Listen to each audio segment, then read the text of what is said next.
So the first thing I'm going to do will be to open to the Linksys router. So I'll type 192.168.1.1.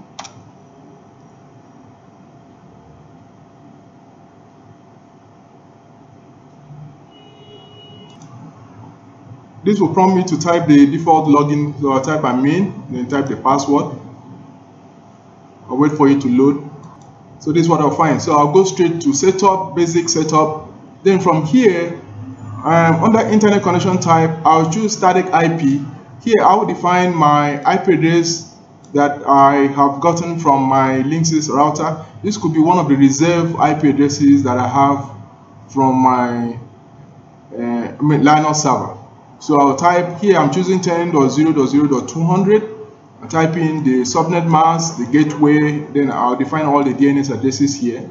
Then this system will list out addresses in the network 192.168.1.0. So my local IP address for the Linksys router will be 192.168.1.1, and the subnet mask is this.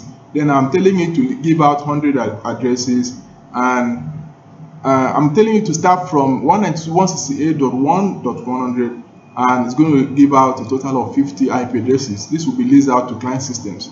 So I have to enable this DHCP server on the Linksys router, and these addresses will be given to the client system wirelessly.